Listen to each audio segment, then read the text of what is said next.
Goeiedag, baie welkom hier by Lewe met Ritme en ons oefeninge vir elke week.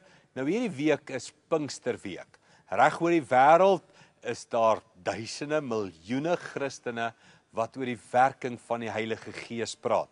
In Engels praat ons van Pentecost en daai Pente gaan oor 5 of 50 dae na Jesus se kruisiging. Is die Heilige Gees op die kerk uitgestort. Nou daar's baie beelde van die Heilige Gees in die Bybel.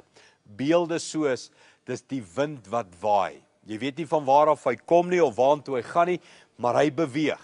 Of dit is iets soos, die duif het op Jesus neergekom.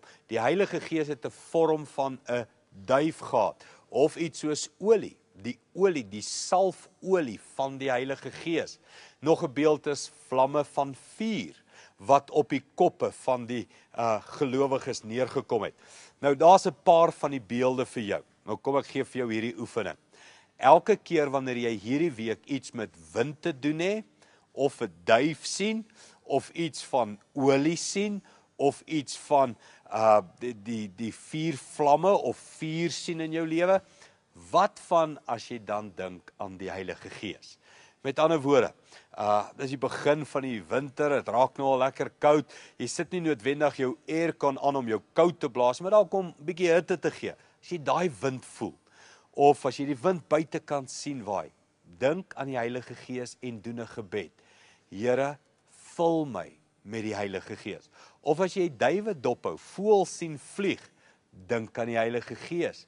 Of as jy iets van vuur sien, iewers 'n vlammetjie wat brand, wat hitte moet gee, 'n kers wat brand, of net enige simboliek van vuur, bid en vra vir die vervulling van die Heilige Gees. Of olie, as jy kos maak dalk in olie, of jy's dalk met 'n motorvoertuig of 'n trekker of iets besig en jy sien olie, dink aan die werking van die Heilige Gees en bid daarvoor.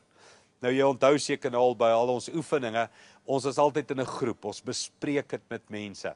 En iets van hier teen donderdag, Vrydag, bespreek met mense wat het gebeur, elke keer wat jy gebid het.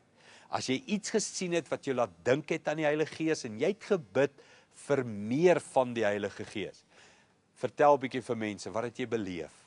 Wat het in jou hart gebeur?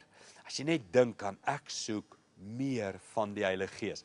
En aan die einde van hierdie week, wie weet, dalk is ek en jy baie nader aan hierdie geesvervulde volgelinge van Jesus.